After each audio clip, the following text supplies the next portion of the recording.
어느 가정에서 그 호박으로 그 전을 만들었습니다.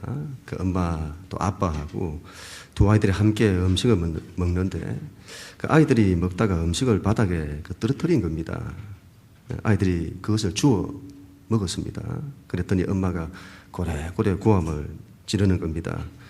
어떻게 바닥에 떨어진 걸 주워 먹냐? 먼지가 묻어 있는데 몸에 들어가면 그게 좋겠냐? 옆에 있던 남편이 호박전을 먹다가 음식을 바닥에 떨어뜨렸습니다. 그랬더니 아내가 한마디 합니다. 왜 자꾸 음식을 떨어뜨리냐? 칠칠칠 못하게 음식을 흘리냐? 그리고는 빨리 주워 먹으라.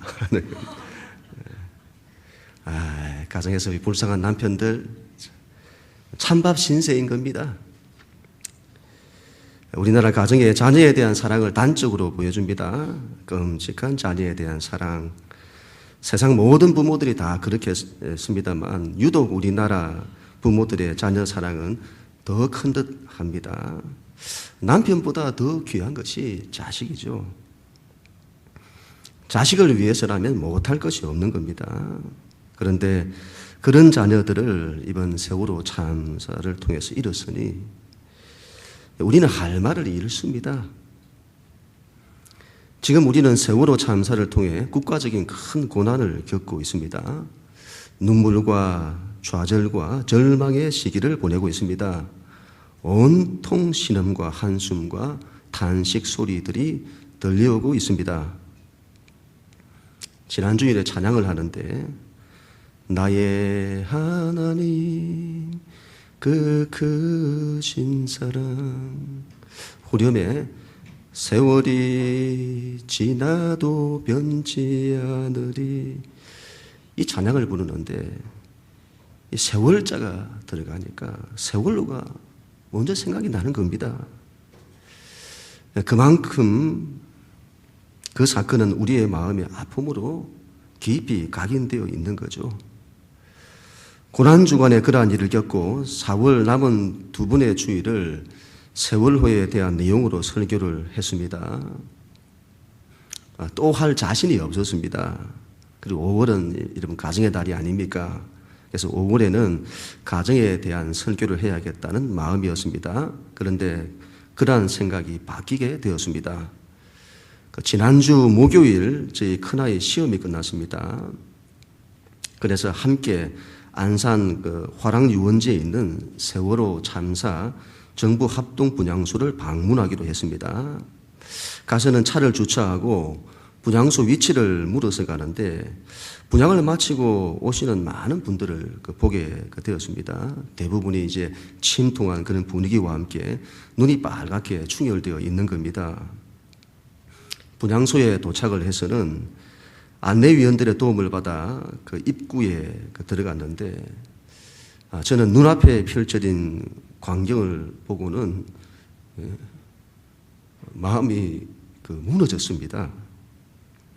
눈물이 왈칵 쏟아졌습니다. 수를 세어보니까 한 200개쯤 되던가요? 바로 교사들과 학생들의 영정사진이 눈앞에 펼쳐진 겁니다. 여러분 한두 사람도 아니고 10명도 아니고 20명도 아니고 180여 명 아직 영정사진을 걸지 못한 자리까지 합하면 약 200여 개. 그 영정사진을 보면서 저는 가슴이 멎는 듯 했습니다. 사진에 있는 아이들의 모습이 얼마나 앳되고 예쁜지요. 그런 사랑하는 자식을 잃은 겁니다. 그 부모의 마음이 오죽할까요? 방명록에 이렇게 적었습니다. 미안하다 얘들아. 그저 이런 미안한 마음밖에는 들지 않는 겁니다. 밖으로 나왔더니 그 밖에 마련되어 있는 게시판에 수많은 편지하고 메모들이 붙어 있는 겁니다. 사람들은 눈물을 훔치면서 메모를 남기기도 하고 메모를 읽기도 했습니다. 글을 읽어보니까 대부분의 글이 이런 내용입니다. 얘들아 미안하다. 선생님 보고 싶어요. 제가 5월 설교를 준비하면서 하나님께 물었습니다. 하나님의 관심이 어디에 있습니까?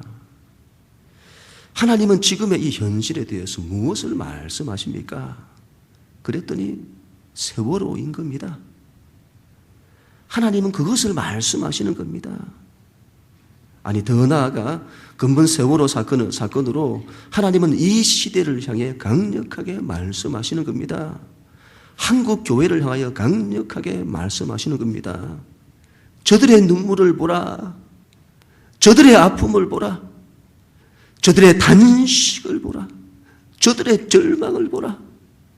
인간의 절망의 소리, 인생이 고난 속에서 울부짖는 소리, 신음소리, 단식 소리를 들어보라. 성현아, 사랑하는 내 새끼, 아빠는 아직도 성현이 내게 줄 게 많은데 미안해, 아빠를 용서해. 성현아, 미안해. 엄마는 어떡하라고? 너 없이 엄마 어떡하라고? 너 없이 엄마 어떻게 살라고? 여러분, 우리는 그들의 단식과 이 절망을 통해서 말씀하시는 하나님의 메시지를 들어야 합니다. 너희가 대체 어디로 가느냐?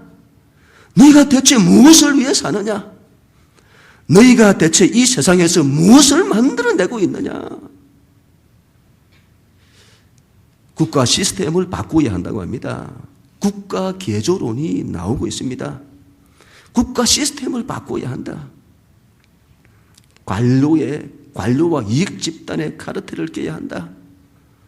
원조인 재무부와 금융의 결탁인 모피아를 시작해서 국토교통부와 건설업의 결탁인 국피아, 교육부와 학계의 결탁인 교피아, 산업통상부와 산업계의 결탁인 산피아, 해양수산부와 해운업계의 결탁인 해피아를 바꿔야 한다. 이것을 위해 나라 전체와 싸워야 한다. 신문마다 외칩니다. 언론마다 외치고 있습니다. 학계 시민단체에서 외치고 있습니다. 이런 물론 그래야 합니다. 국가를 개조해야 합니다. 그런데 이런 생각이 드는 겁니다. 국가 시스템을 바꾸는 것으로 그 문제가 해결될까? 국가 시스템을 개조해야 하는데 그렇게 하면 이러한 문제가 근본적으로 해결될까? 또 이런 생각도 드는 겁니다. 국가를 개조해야 한다, 국가 시스템을 바꿔야 한다고 그렇게 이구동성으로 외치는데 어떻게 인간을 개조해야 한다는 말은 나오지 않는가? 왜 인간을 개조하고 우리를 개조해야 한다는 말은 안 나오는가? 인간이 바뀌지 않는데 어떻게 세상이 바뀝니까?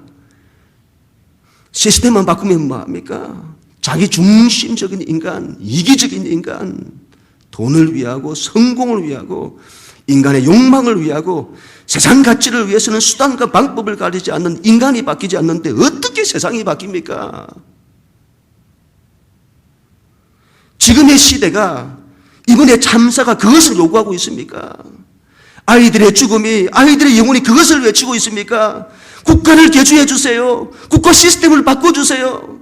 그것을 말합니까? 아이들의 울부짖음을 들어야 합니다. 그 바닷속에서 들려오는 아이들의 부르짖는 소리를 들어야 합니다. 살려주세요. 땅에서 들려오는 부모들의 울부짖음을 들어야 합니다. 제발 제 자식을 살려주세요. 죽어가는 저들을 살려주세요.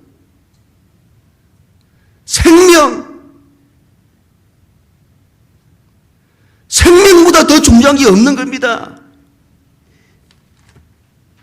그 생명을 살려주세요. 여러분, 이것이 이 시대의 표적입니다.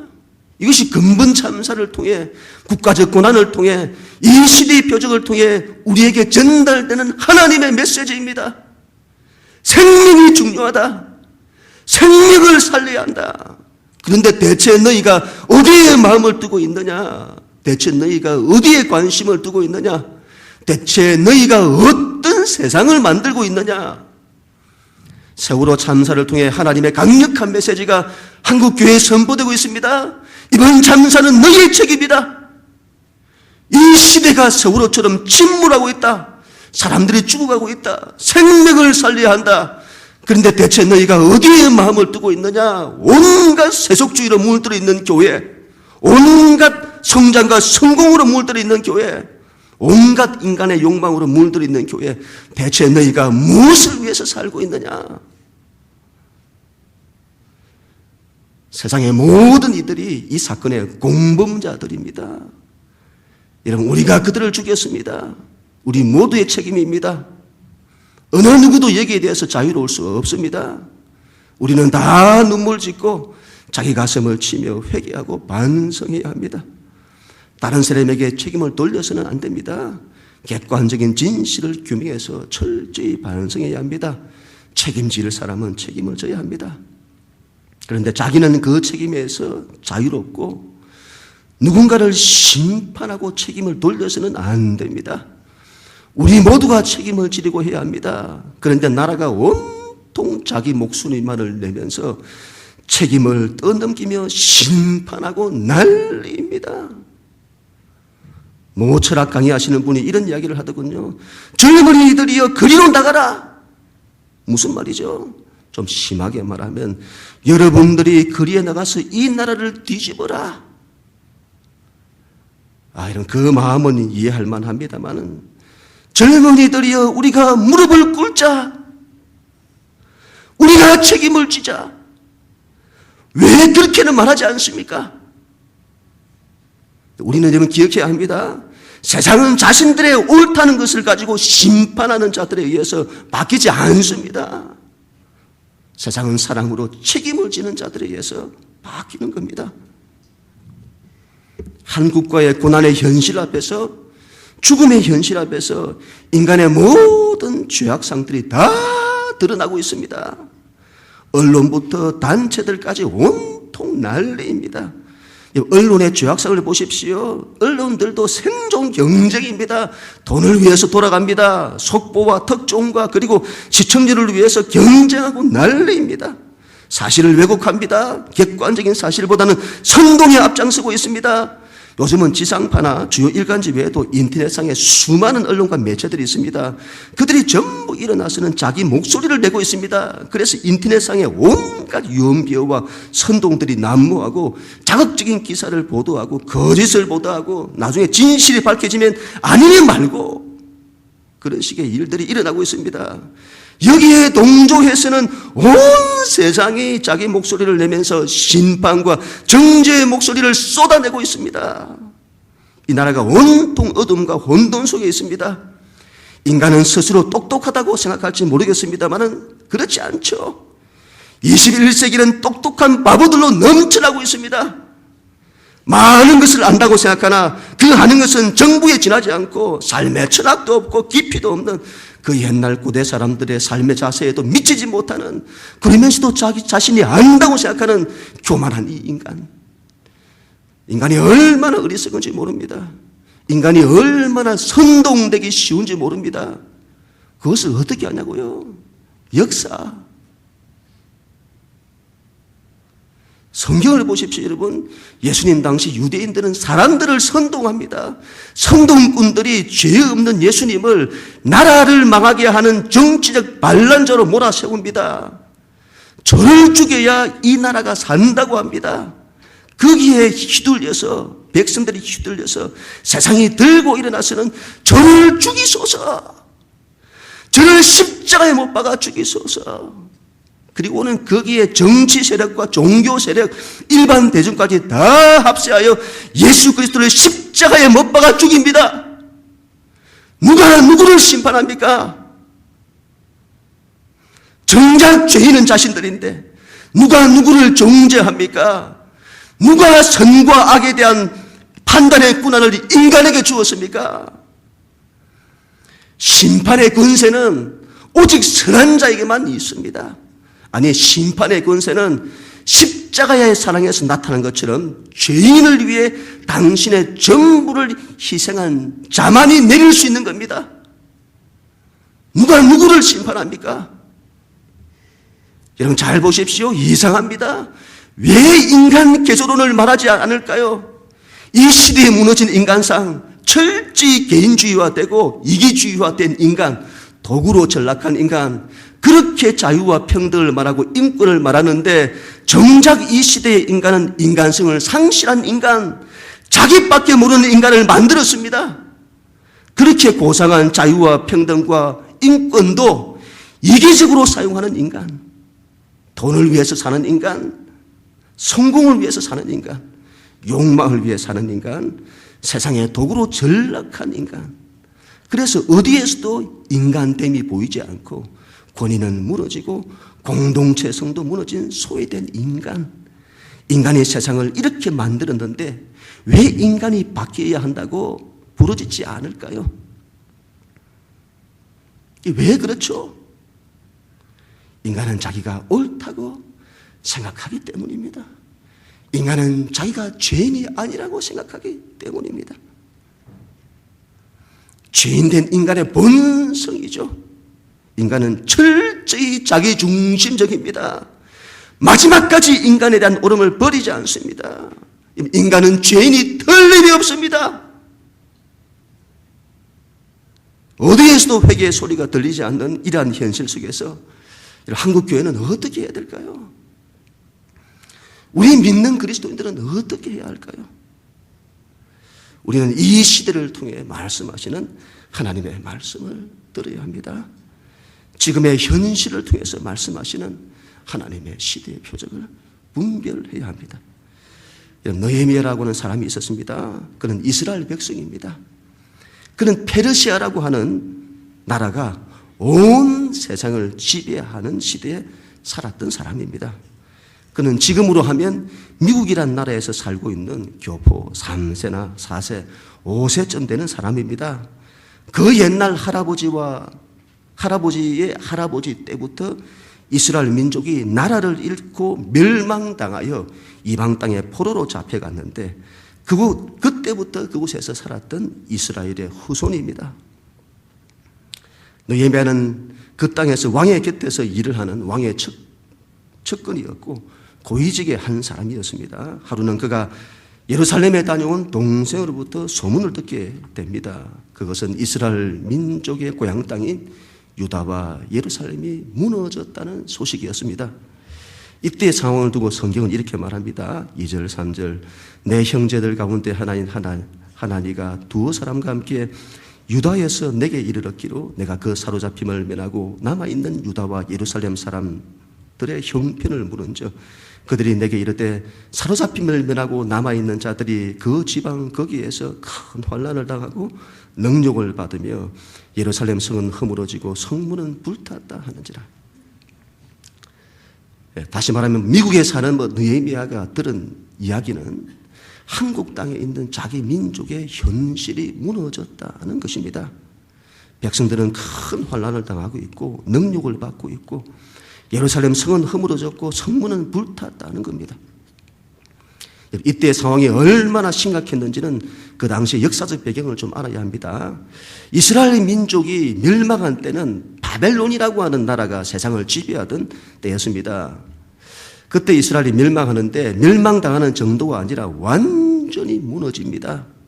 한두 번도 아니고 거의 4번에 걸쳐서 멸망합니다. 1차는 605년에 침략을 당하여 이스라엘 민족은 포로로 잡혀갑니다. 이때 잡혀갔던 사람들 중에 다니엘과 세 친구 같은 사람들이 있습니다. 2차는 BC 597년도에 침략을 당하여 또 포로로 잡혀갑니다. 이때 잡혀갔던 사람들 중에 에스겔과 같은 사람이 있습니다. 3차는 586년도 이스라엘의 전부가 무너지는 그때 그리고 수많은 사람들이 포로로 잡혀갑니다. 그것뿐만이 아닙니다. 이후 한 번 더 확인사살 반란이 한 번 있었는데 그걸로 4차 포로기가 있습니다. 이때 이스라엘은 나라를 완전히 잃습니다. 남아있는 유다 지역의 북쪽 지역은 사마리아의 속주로 편입되고 남쪽 지역은 에돔에 의해서 점령됩니다. 예수님 오시는 당시 이두메라고 하는 그 지역입니다. 이스라엘 민족은 이러한 4번의 포로기를 통해서 완전히 주저앉습니다. 수많은 사람들이 죽고 나라도 무너졌고 하나님의 성전도 다 회파되었고 이스라엘을 재건할 만한 사람들은 전부 포로로 잡혀가고 그 외 백성들은 애굽으로 주변 나라들로 흩어지고 나라는 완전히 주저앉았습니다. 바벨론 포로로 잡혀간 이스라엘 민족의 절망은 말할 수가 없는 거죠. 70년의 세월을 포로기로 보냅니다. 바벨론 포로기는 이스라엘 민족에게 눈물과 좌절과 절망의 시기였습니다. 그런데 그들이 상상하지도 못했던 날이 온 겁니다.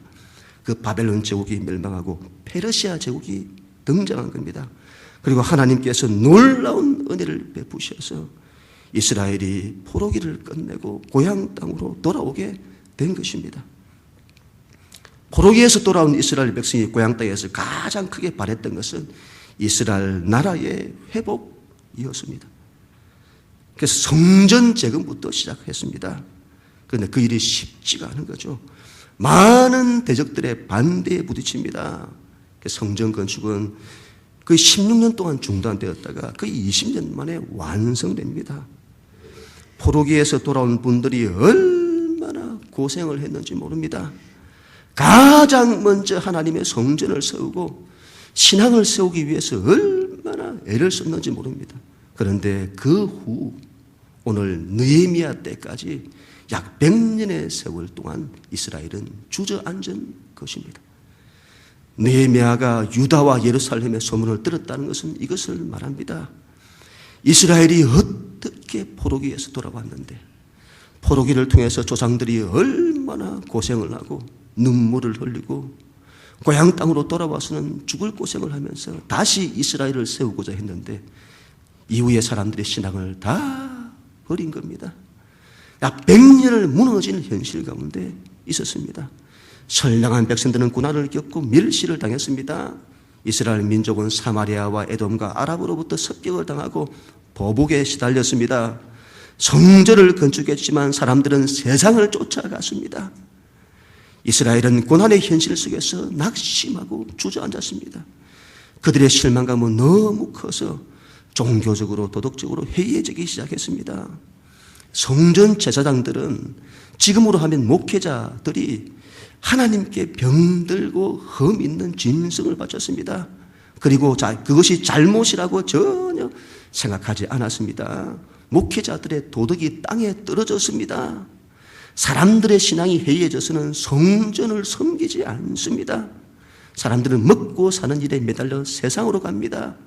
헌금을 안 하니 성전이 부도가 나고 레위인들이 살 길을 찾아서 돈을 벌려고 세상으로 갔습니다. 사람들은 신앙생활을 열심히 해도 아무 소용없더라. 그런 생각들이 이스라엘 가운데 퍼졌습니다. 그래야 이스라엘 공동체가 붕괴될 위기에 처한 겁니다. 각종 사회 문제가 일어나고 이혼이 성행하고 회사는 임금을 속이고 힘없는 사람을 덩쳐먹고 자신들의 이익만을 챙겼습니다. 그 시대는 목회자가 타락하고 종교적으로 타락하고 사회에 도덕적인 문제들이 일어나고 백성들이 타락하여 무너진 것입니다. 이 민족이 여러분, 이 민족이 어떻게 하나님의 은혜를 받았는데 일본의 36년 강점기를 통해서 그렇게 고생하고 그 6.25를 거치고 수많은 사람들이 죽고 지독한 가난을 겪으면서 그래도 하나님 신앙만을 붙들고 살아온 할아버지와 할머니들, 얼마나 많은 순교자들의 피가 뿌려진 이 땅인데 지금의 시대를 보니 모든 것이 다 무너진 겁니다. 주여 이 땅의 황무함을 보소서. 지금의 화려한 기술 문명과 문화, 경제적 풍요로움에 취해서 우리가 그것을 보지 못하고 있는 겁니다. 그래서 더 어려운 겁니다. 지금의 시대가 이 땅의 황무함을 보지 못하는 겁니다. 느헤미야가 그 소문을 들은 겁니다. 유다와 예루살렘이 무너졌다는 그 소문을 기가 막힌 거죠. 이때 느헤미야의 심정을 성경은 이렇게 말합니다. 4절, 내가 이 말을 듣고 앉아서 울고 수일 동안 슬퍼하며 하늘의 하나님 앞에 금식하며 기도해. 어떻게 이런 일이 일어날 수 있습니까? 느헤미야는 무너진 민족의 현실을 보면서 주저앉았습니다. 그리고 가장 먼저 무엇을 했을까요? 자기 가슴을 치며 울고 슬퍼하며 하나님께 기도했다고 합니다. 6절, 7절 이제 종이 주의 종들인 이스라엘 자손을 위하여 주야로 기도하오며 우리 이스라엘 자손이 주께 범죄한 죄를 자복하오니 주는 귀를 기울이시며 눈을 여시사 종의 기도를 들으시옵소서. 나와 내 아버지의 집이 범죄하여 주를 향하여 크게 악을 행하여 주께서 주의 종 모세에게 명령하신 계명과 율례와 규례를 지키지 아니하였나이다. 하나님, 이스라엘 자손이 주께 범죄한 죄를 고백합니다. 종의 기도를 들어주소서. 나와 내 아버지의 집이 범죄하였나이다. 주여 저희를 용서하소서. 느헤미야는 여러분 이스라엘 민족의 죄를 고백합니다. 그리고 자신과 자신의 아버지의 집이 범죄하였다고 합니다. 느헤미야는 자신이 회개하며 기도합니다. 하나님, 이 민족의 죄를 용서하소서. 그리고 이스라엘 민족과 자신이 하나님 말씀대로 살지 못한 것을 회개합니다. 이상하죠? 왜 자기가 회개를 합니까? 그가 무슨 죄를 지었습니까? 그 일은 이스라엘 본토에서 일어난 일입니다. 느헤미야와는 아무런 상관이 없는 일입니다. 그런데 왜 자신과는 전혀 상관없는 그 일을 자신이 회개합니까? 그 일과는 저 상관없어 보이는 자기 죄를 왜 회개합니까? 근본 세월호 참사는 선박회사의 경영진과 선장과 성분들의 죄가 큽니다. 어떻게 회사를 그렇게 경영할 수 있습니까? 어떻게 그 학생들을 두고 먼저 나올 수 있습니까? 오로지 돈이 목적이고 돈벌이를 위해서 성격들의 안전은 염두에 두지 않는 그들의 책임입니다. 관피아들의 책임입니다. 어떻게 그렇게 늦게 구조를 할 수 있습니까? 1분 1초가 급한데 정부 관계자들의 책임입니다. 어떻게 그렇게 무능하게 통제를 합니까? 그들의 책임입니다. 그들로 인해 나라가 무너졌습니다. 이러한 무너진 현실은 그들의 책임입니다. 죄를 회개해도 그들이 회개해야죠. 왜 우리가 회개해야 합니까? 그 참사에 대해서 우리가 무엇을 했기에 내가 회개를 해야 합니까? 그 참사에 대해서 우리가 무엇을 했기에 한국교회가 회개를 해야 합니까? 느헤미야는 왜 회개를 합니까? 그것은 이스라엘 본토에 있는 신앙적으로 도덕적으로 타락한 그들의 죄입니다. 회개를 해도 그들이 해야 합니다. 내가 왜 회개를 해야 합니까? 그들이 지은 죄를 왜 내가 회개를 해야 합니까? 자꾸 우리 책임이다. 우리가 회개를 해야 한다고 하는데 우리가 왜 회개를 해야 합니까? 느헤미야가 왜 회개를 하죠? 그것은 다른 이유가 아닙니다. 느헤미야는 자신을 자기 민족 이스라엘과 동일시했기 때문입니다. 자신을 이스라엘 민족과 같은 운명 공동체로 보았기 때문입니다. 아무리 먼 곳에 떨어져 있어도 나라가 달라도 지역이 달라도 세대가 달라도 그는 출생부터 뼛속까지 이스라엘 백성인 겁니다. 그는 이스라엘 민족과 뗄 수 없는 관계인 겁니다. 그래서 그들 민족의 아픔은 자신의 아픔이고 그들 민족의 눈물은 자신의 눈물이고 그들 민족의 좌절과 절망은 자신의 절망인 겁니다. 그 민족의 죄는 자신의 죄인 겁니다. 그래서 그들 민족의 죄를 이 느헤미야가 그들 민족의 죄를 짊어지고 가는 겁니다. 그리고 하나님께 기도하는 겁니다. 주여 저희를 용서하소서. 제가 회개합니다. 모세가 이스라엘 백성을 이끌고 이집트에서 나와 하나님의 산 시내산에 이르렀을 때였습니다. 그때 모세는 하나님으로부터 율법을 받기 위해 산으로 올라갔는데 근데 산 아래에서 이스라엘 백성들이 금송아지를 만들고 난리가 난 겁니다. 금송아지를 만들어 놓고는 이것을 우리를 애굽에서 이끌어낸 하나님이라 하면서 금송아지를 섬기는 겁니다.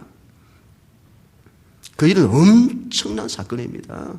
그 사건으로 이스라엘은 전멸할 위기에 처합니다. 그때 모세가 급하게 하나님 앞에 엎드려 기도하죠. 출애굽기 32장 31절 2절 말씀.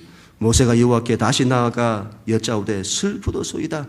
이 백성이 자기를 위하여 금신을 만들어 싸우니 큰 죄를 범하였나이다. 그러나 이제 그들의 죄를 사하시옵소서. 그렇지 아니하오면 원하건대 주께서 기록하신 책에서 내 이름을 지워버려 주옵소서. 모세는 하나님께 회개 기도를 드립니다. 모세가 왜 회개 기도를 해야 합니까? 회개 기도는 죄를 범한 자들이 해야죠.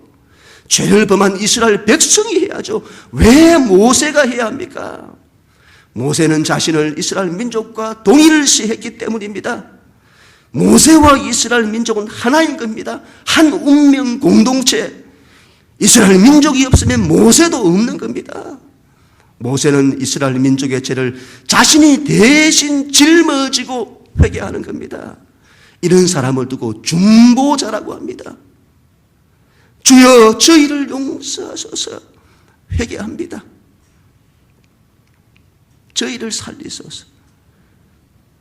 그리고 그들을 위해서 자신을 희생하죠. 그렇지 아니하시려거든 주께서 기록하신 책에서 내 이름을 지워버려 주옵소서. 예수님께서 십자가에 돌아가셨습니다. 예수님은 그 당시 정치적, 경제적, 종교적 세력들에 의해서 돌아가셨습니다. 많은 백성들이 그들의 선동에 휘둘려 예수님을 십자가에 못 박아 죽였습니다. 또한 많은 이들이 예수님의 죽음에 모른 채 했습니다. 또한 많은 제자들이 그 예수님의 죽음 앞에서 예수님을 부인하며 얼굴을 돌렸습니다. 예수 그리스도의 십자가 죽음 앞에서 세상에 그 어느 누구도 책임을 면할 수 없습니다. 우리 모두는 예수님을 십자가에 못 박아 죽인 동조자들입니다. 우리 거의 모두가 예수님을 십자가에 못 박아 죽인 죄인들입니다. 그런데 예수님께서 그 십자가에서 이렇게 기도를 하시는 겁니다. 누가복음 23장 34절. 아버지여 저들을 사하여 주옵소서.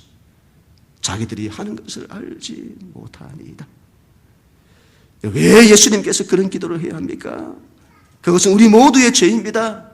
그런데 죄 없으신 예수님께서 왜 그런 기도를 하십니까? 우리가 회개 기도를 해야죠. 왜 예수님께서 그런 기도를 하십니까? 그 이유는 예수님께서 당신 자신과 우리를 동일시하셨기 때문입니다. 예수님은 우리와 운명 공동체인 겁니다. 우리의 아픔은 예수님의 아픔이셨고, 우리의 고통은 예수님의 고통이셨고, 우리의 눈물은 예수님의 눈물이었던 것입니다. 그리고 예수님 우리의 죄를 짊어지시고 십자가의 길을 가시는 겁니다.